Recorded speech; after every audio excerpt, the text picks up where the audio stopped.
ஒரு வசனத்தை நாம் தியானத்துக்காக எடுத்துக்கொள்வோம்.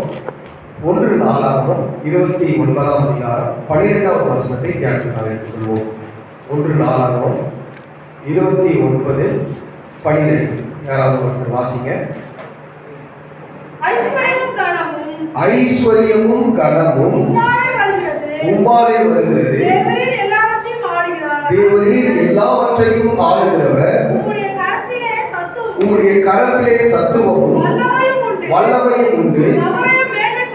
எவரையும் மேன்மைப்படுத்தவும் பலப்படுத்தவும் உம்முடைய கரத்தினால் ஆகும். அல்லேலூயா. அருமையான கர்த்தருடைய பிள்ளைகளே, ஐஸ்வர்யமும் கனமும் உம்மாலே வருகிறது. சொல்லுங்க பாப்போம். ஐஸ்வர்யமும் கனமும் இயேசுவே உம்மாலே வருகிறது. ஐஸ்வர்யமும் கனமும் இயேசுவே உம்மாலே வருகிறது. கர்த்தரோட ஐஸ்வர்யவனா மாத்துறாரு. பக்கத்துல கேட்டுச்சுங்க. கர்த்தரோட ஐஸ்வர்யவனா மாத்துறாரு. கர்த்தரோட ஐஸ்வர்யவனா மாத்துறாரு. கர்த்தரோட ஐஸ்வர்யவனா மாத்துறாரு. ஆமென். அல்லேலூயா. கர்த்தருடைய பரிசுத்த நாமத்துக்கு மகிமை உண்டாகட்டும். அருமையான கர்த்தருடைய பிள்ளைகளே, நம் ஒவ்வொருவரையும் ஆண்டவராகிய தேவன் ஐஸ்வர்யவானாய் கர்த்தர் மாற்றுவார். நிச்சயமாக ஆண்டவர் ஒவ்வொருத்தரையும் நல்ல செல்வ சீமானாக கர்த்தர் மாற்றி உங்களை நிறைவான நன்மைக்குள்ளே கர்த்தர் நடத்த வல்லமையுள்ளவராயிருக்கிறார். அப்போ கர்த்தருடைய பரிசுத்த நாமத்துக்கு மகிமை உண்டாகட்டும். 2 ஐஸ்வர்யத்தை பற்றி நான் உங்களுக்கு சொல்றேன். 2 ஐஸ்வர்யம். ஒன்று ஸ்பிரிச்சுவல் ஐஸ்வர்யம், இரண்டாவது பிசிக்கல் ஐஸ்வர்யம். கர்த்தருடைய பரிசுத்த நாமத்துக்கு மகிமை உண்டாகட்டும். எழுத்தின்படியான ஒரு ஐஸ்வர்யம், ஆவிக்குரியதான ஒரு ஐஸ்வர்யம். 2 ஐஸ்வர்யத்தை நான் உங்களுக்கு சொல்றேன். கர்த்தருடைய பரிசுத்த நாமத்துக்கு மகிமை உண்டாகட்டும். இப்போ நமக்கு ஐஸ்வர்யம், கர்த்தரோட ஐஸ்வர்யவானா மாற்றுவாரு அப்படின்னா நமக்குள்ள மைண்ட்ல எல்லாம் போயிருக்கோம். கர்த்தர் நிறைய தருவார் நமக்கு. கர்த்தர் நமக்கு நிறைய தருவாரு. தருவாரா? தருவார். அவ்வளவுதான். அல்லேலூயா. கர்த்தருடைய பரிசுத்த நாமத்துக்கு மகிமை உண்டாகட்டும். ஆண்டவர் நம்ம ஒவ்வொருத்தரையும் தரித்திரரா விடணும்னு சொல்லி அவருக்கு விருப்பமே இல்லை. நல்லா கவனிக்கணும். தேவன் எப்படி தம்முடைய ஐஸ்வர்யத்தை ஆண்டவர் நமக்கு தருகிறார் என்று சொன்னால், நீங்க ஐஸ்வர்யவானா மாறணும்ன்றதுனால இயேசு தரித்திரரா மாறினார். நீங்க ஐஸ்வர்யவானா மாறணுன்றதுனால இயேசு என்ன பண்ணாங்க? தரித்திரராய் மாற. இப்போ தேவனுடைய ஐஸ்வர்யம் எப்படிப்பட்டது அப்படின்னு சொல்லி பார்க்கும் பொழுது, ரோமர் 11ஆம் அதிகாரம் 33வது வசனத்திலே வாசிக்கும் பொழுது அங்கே சொல்லப்பட்டிருக்கிறது, ஓ தேவனுடைய ஐஸ்வர்யம், ஞானம், அறிவு என்பவர்களுடைய ஆழம் எவ்வளவா இருக்கிறது. நியாய தீர்ப்புகள் அளவிடப்படாதவைகள், அவருடைய வழிகள் ஆராயப்படாதவைகள் என்று சொல்லப்பட்டது. அப்போ தேவனுடைய ஐஸ்வர்யம் எவ்வளவு ஆழமானது.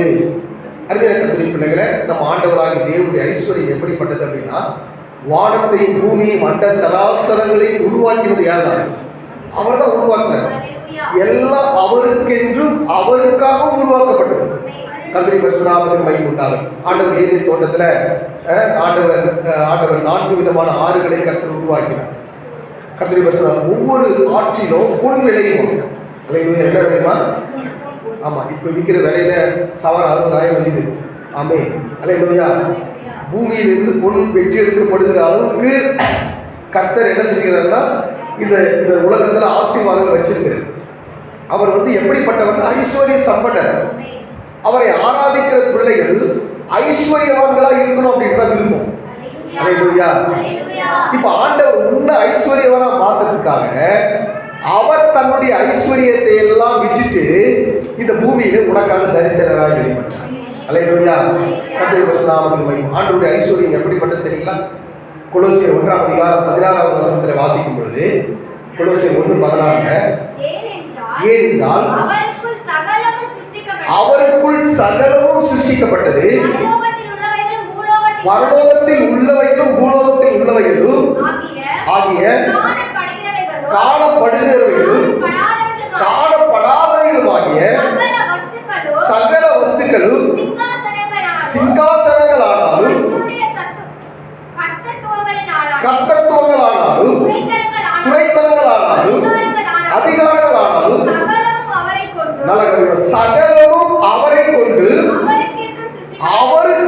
ரட்சிக்கப்பட்டது. அல்லேலூயா.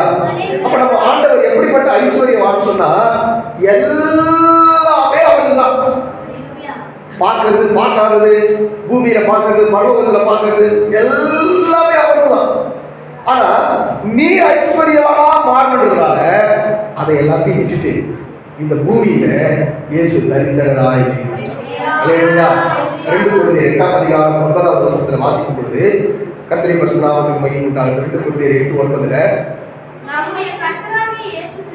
நம்முடைய கர்த்தராகிய இயேசு கிறிஸ்துவின் கிருபையை அறிந்திருக்கிறீர்களே. அவர் ஐஸ்வர்யம் உள்ளவராய் இருந்தும் நீங்கள் அவருடைய தரித்திரத்தினாலே ஐஸ்வர்யவான்களாகும்படி உங்கள் நிமித்தம் அவர் தரித்திரரானாரே. அல்லேலூயா. இயேசு ஏன் தரித்திரரானார்? நீங்க ஐஸ்வர்யவானா மாறதுக்காக இயேசு தரித்திரரானார். அல்லேலூயா. அல்லேலூயா. அவருடைய தரித்திரமே ஒரு ஐஸ்வர்யம்னா அவர் ஐஸ்வர்யம் எப்படி இருக்கும்? நான் சொல்றது இந்த பேர் புரிஞ்சுது. அல்லேலூயா. அவர் ஐஸ்வர்ய சம்பனர். அவர் ஐஸ்வர்யத்திலிருந்து நமக்காக என்ன பண்றாரு? தரித்திரரா மாறார். அவருடைய தரித்திரமே ஒரு ஐஸ்வர்யம். அப்ப அவருடைய ஐஸ்வர்யம் அது ஆழம் எவ்வளவு சொல்லவே முடியாது. அல்லேலூயா. அப்ப ஆண்டவர் அவ்வளவு பெரிய ஆசீர்வாதத்தை கண்ட உலகம் வச்சுக்கிறார். அல்லேலூயா. கர்த்தர் இந்த பூமியில ஒருத்தரையும் தரித்திரரா வைக்கிறது இல்லை. ஏன்னா காரணம் என்னன்னா, அவர் உனக்காக தரித்திரரா மாற்ற நீ ஐஸ்வர்யவனா மாறணும். அறிவியல் கர்த்தருடைய பிள்ளைகளை 2 ஐஸ்வர்யத்தை பத்தி சொல்றேன். ஒன்று ஸ்பிரிச்சுவல் ஐஸ்வர்யம். அல்லேலூயா. ஸ்பிரிச்சுவல் ரிச்சஸ், அதாவது ரிச் மேன். ஆண்டவர் வந்து உங்களெல்லாம் எப்படி மாத்தினா ரிச் மேனா மாத்திக்கிறேன். அல்லேலூயா. புவர் மேனா இருந்தோம், கர்த்தர் நம்ம எப்படி மாத்தினாரு? ரிச் மேனா மாத்திட்டாரு. அல்லேலூயா. எப்படி மாத்திட்டாரு? ஸ்பிரிச்சுவல் எப்படி மாத்திட்டாரு அப்படின்னா, நம்ம எல்லாருக்குள்ள விசுவாசம் இருக்கு. ஆனா விசுவாசத்தை ஒரு ஐஸ்வர்யம் நமக்கு வேணும். அல்லேலூயா. கர்த்தரின் பரிசுத்த நாமத்துக்கு மகிமை உண்டாகட்டும். வேதத்திலே பார்க்கும் பொழுது கர்த்தரின் பரிசுத்த யாக்கோபு 2:5 வாசிக்கும் பொழுது, யாக்கோபு 2:5 கர்த்தரின் பரிசுத்த நாமத்துக்கு மகிமை உண்டாகட்டும். என் பிரியமான சகோதரரே கேளுங்கள், தேவன் உலகத்தில் தரித்திரரை விசுவாசத்தில் ஐஸ்வர்யவான்களாகவும் நம்மிடத்தில் அன்பு கூறுகிறவர்களுக்கு தாம் வாக்குத்தத்தபடிய ராஜ்யத்தை சுதந்தரிக்கிறவர்களாகவும் தெரிந்து கொள்ளவில்லையா? உங்கள் ஆண்டவர் தரித்திரராகிய உங்களை விசுவாசத்தை ஐஸ்வர்யமா மாத்திக்கிறார். விசுவாசத்தை ஐஸ்வர்யம் ஒரு அழிவு சொல்லுவோம். விசுவாசம் இருக்குன்றது ஒரு பக்கம் இருந்தாலும் நான் விசுவாசத்தை எப்படி இருக்கிறேன்? ஐஸ்வர்யவானா இருக்கு. அல்லேலூயா. உங்க விசுவாசத்துல ஐஸ்வர்யவானீங்க. நீங்க யாருங்க? விசுவாசத்துல ஐஸ்வர்யம். ஒருவேளை இந்த பூமியில ஒருவேளை தரித்திரரை போல காணப்பட்டாலும் நீங்க ஐஸ்வர்யவான் தான். அல்லேலூயா. நீங்க யாருங்க? ஐஸ்வர்யவான். எதுல ஐஸ்வர்யவான்? விசுவாசத்துல ஐஸ்வர்யவான். ஏன் விசுவாசம் குறைஞ்சு போகவே போக. அல்லேலூயா. வேதத்துல பெரிய விசுவாசம் இருக்கு, மகா பெரிய விசுவாசம். அல்லேலூயா. சிறிய ஒரு விசுவாசம் பெரிய. அறிவியல் கர்த்தருடைய பிள்ளைகளை விசுவாசத்துல அப்படி பார்க்கும் பொழுது ஆண்டவர் ஐஸ்வர்யவானாக கர்த்தர் பார்த்திருக்கிறார். அல்லேலூயா. அறிவியல் கர்த்தருடைய பிள்ளைகளை உன்னை என்னை அழைச்சதற்கு நோக்கம் என்னன்னா, நீ விசுவாசத்துல ஐஸ்வர்யவானா மாறும். அல்லேலூயா. கர்த்தரின் பரிசுத்த நாமத்துக்கு மகிமை உண்டாகட்டும். அறிவியல் கர்த்தருடைய பிள்ளைகளை ஆண்டவராகிய தேவன் நான் உன்னை என்னையோ ஆண்டவர் விசுவாசத்துல ஐஸ்வர்யவானா மாற்றி ஆண்டவர் மகிமையை கர்த்தர் தரார். வேதத்தில் கொலோசியர் 1:27 வாசிக்கும் பொழுது, புறஜாதிகளுக்குள்ளே விளங்கிய இந்த ரகசியத்தில் உள்ள நல்ல கவனிக்க, மகிமையின் ஐஸ்வர்யம் என்னதென்று தேவன் தம்முடைய பரிசுத்தவான்களுக்கு தெரியப்படுத்த சித்தமானார். கிறிஸ்துவானவர் மகிமையின் நம்பிக்கையாக உங்களுக்குள் இருப்பதே ரகசியம். அல்லேலூயா. இங்க என்ன சொல்லப்பட்டிருக்கு? மகிமையின் ஐஸ்வர்யம். அல்லேலூயா. கர்த்தர் உங்களுக்கு மகிமையின் ஐஸ்வர்யத்தை கொடுத்திருக்கிறார். அந்த மகிமையின் ஐஸ்வர்யம் என்ன? கிறிஸ்துவானவர் உங்களுக்குள் இருப்பது. அல்லேலூயா. உங்களுக்குள்ள இயேசு இருக்கிறார்களோ வேலையில சொல்லுவோம். என்கிட்ட இயேசு இல்லைன்றவங்களோ வேலையில சொல்லுவோம். ஆமென். அல்லேலூயா. சரி, அப்ப ஆண்டவர் உங்களுக்குள்ள இருந்தாலுமே கர்த்தர் உங்களுக்கு என்ன ஐஸ்வர்யத்தை கொடுத்திருக்கிறாங்க?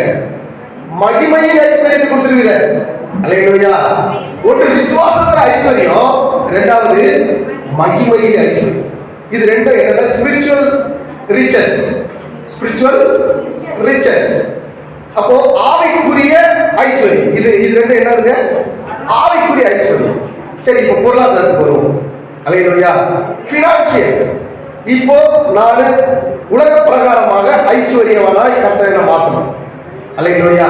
உலக பிரகாரமாக கர்த்தரை என்ன பண்ணணும்? ஐஸ்வர்யவானா மாற்றணும். ஆண்டவரிடத்தில் வந்த ஒவ்வொரு பிள்ளைகளையும் கர்த்தர் தரித்திரராக இருக்க விடுறதே இல்லைங்க. நல்லா கவனிங்க. அல்லேலூயா. உன்னை ஆண்டவர் ஐஸ்வர்யவானா மாற்றணும் அப்படின்னு சொன்னா அப்பா சில ரூல்ஸ் வச்சுக்கிறார். நல்லா கவனிக்கணும். அப்பா வந்து சில ரூல்ஸ் என்ன பண்ணிக்கிறீங்க வச்சிருக்கிறார். அந்த ரூல்ஸை நீ ஃபாலோ பண்ணினா இந்த பூமியில எழுத்தின்படியான ஐஸ்வர்யம் உங்களுக்கு வந்துடும். அல்லேலூயா. வாசிக்கிற சங்கீதம் 112 சங்கீதம் 3வது வசனம். சங்கீதம் 112 கர்த்தருடைய பரிசுத்த நாமத்துக்கு உண்டாகட்டும். ஆஸ்தியும் ஐஸ்வர்யமும் அவன் வீட்டில் இருக்கும். அல்லேலூயா. பக்கத்துல வாசிங்க. ஆஸ்தியும் ஐஸ்வர்யமும் உங்க வீட்டில இருக்கும். உங்க வீட்டில இருக்கும். அல்லேலூயா. ஐஸ்வர்யமும் ஆஸ்தியும் உங்க வீட்டில பெருகும். எப்போ? ஒன்று வசனம் வாசிங்க. அல்லேலூயா. அல்லேலூயா. கர்த்தருக்கு பயந்து அவருடைய கட்டளைகளில் மிகவும் பிரியமாய் இருக்கிற மனுஷன் பாக்கியவான். அல்லேலூயா. இப்ப சொல்லுங்க, உங்க வீட்டுல ஏன் ஆஸ்தி ஐஸ்வர்யம் இன்னும் சேரல? ஏன் சேரல? இன்னும் கர்த்தருக்கு பயப்படல. அல்லேலூயா. இன்னும் சொல்லுங்க, ஆண்டவரே நான் உங்களுக்கு பயந்து நடக்கிறாங்க. சொல்லுங்க, ஆண்டவரே உங்களுக்கு பயந்து நடக்கிறாங்க. என் வீட்டுல ஆஸ்தி ஐஸ்வர்யம் சேரணும். ஆண்டவரே நான் உங்களுக்கு பயந்து நடக்கிறேன். என் வீட்டுல ஆஸ்தி ஐஸ்வர்யம் சேரணும். ஆமென். அல்லேலூயா. நீங்க பயந்து இருக்கிறீங்கன்றது அர்த்தம் உங்களை பாக்குறேன். 7:50 வந்தீங்கன்னா நீங்க பயந்துருக்கீங்க அர்த்தம் இல்லையா? நான் 8:50 9 மணி தான் வரேன் அப்படின்னா நீங்க உள்ள ஆண்டவர் என்ன பண்றீங்க? மதிக்கல, அசட்டை பண்றீங்க. அல்லேலூயா. இப்போ ஒரு தீர்மானம் ஆண்டவர் 2025 கரெக்டான நேரத்தில் நான் வர ஆண்டவரே உங்களுக்கு நான் பயந்து நடக்கிறேன். என் வீட்டுல இந்த வருஷம் முடியும் போது ஆஸ்தி ஐஸ்வர்யம் இருக்கணும். அல்லேலூயா. கர்த்தருடைய பரிசுத்த நாமத்துக்கு மகிமை. அப்ப ஆண்டவர் வேதம் சொல்லுது நீதிமொழிகள் 10ஆம் அதிகாரம் 22வது வசனத்துல, நீதிமொழிகள் 10:22 கர்த்தரின் ஆசீர்வாதத்தை ஐஸ்வர்யத்தை தரும், அதனோடு அவர் வேதனையை கூட்டார். அல்லேலூயா. அப்ப கர்த்தர் ஆசீர்வதிச்சா உங்களுக்கு என்ன உண்டாயிடும்? ஐஸ்வர்யம் வந்துடும். அல்லேலூயா. உன்னை என்னை கர்த்தர் ஐஸ்வர்ய சம்படராய் மாற்ற உதவி செய்ய அவர் வல்லமையுள்ளவராய் இருக்கிறார். சில பேர் சொல்லுவாங்க, நான் சம்பாதிச்சதால நான் ஐஸ்வர்யா மாற முடியும். நிறைய பேர் சம்பாதிக்கிறாங்க, ஆனா ஐஸ்வர்யா இல்ல. அல்லேலூயா. கர்த்தர் ஒரு மனுஷனுக்கு கொடுத்தாலும் ஐஸ்வர்யா மாற முடியும். அல்லேலூயா. உனக்கு உழைப்பதற்கு வேலை யாரா தரது? கர்த்தர் தான் தராரு. கர்த்தருடைய பரிசுத்த நாமத்துக்கு கர்த்தர் ஒரு மனுஷனை ஆசீர்வதிக்கிறார்னா நிச்சயமா அவர் ஆண்டவர் ஆசீர்வதிப்பார். உபாகமம் 8ஆம் அதிகாரம் 17-18 வசனங்களை வாசிக்கும் பொழுது, உபாகமம் 8 என் சாமர்த்தியமும் என் கைபெறலும் இந்த ஐஸ்வர்யத்தை எனக்கு சம்பாதித்தது என்று நீ உன் இருதயத்தில் சொல்லிக் கொள்ளாமல் எச்சரிக்கையா இப்போ. அல்லேலூயா. என்ன பண்ணணும்னா எது கொடுத்தாலும் கர்த்தர் கொடுத்தார். அல்லேலூயா. அல்லேலூயா. கர்த்தருடைய பரிசுத்த நாமத்துக்கு மகிமை. இன்னொரு ஏன் ஐஸ்வர்யம் இன்னும் நமக்கு பெருகல அப்படின்னு சொன்னா நல்லா கவனிக்கணும். வேதம் சொல்றது ஆதியாகமம் 26ஆம் அதிகாரம் 12-13 வசனங்களை வாசிங்க. ஈசாக்கு அந்த தேசத்தில் விதை விதைத்தார், கர்த்தர் அவனை ஆசீர்வதித்ததினால் அந்த வருஷத்தில் 100 மடங்கு பலனடைந்தார். நல்லா கவனிக்கணும். அவன் ஐஸ்வர்யவானாகி வர வர விருத்தி அடைந்து மகா பெரியவனானான். அல்லேலூயா. எந்த தேசத்துல விதைச்சா? ஆமென். அல்லேலூயா. கேராரியில குடியிருக்கிறான்.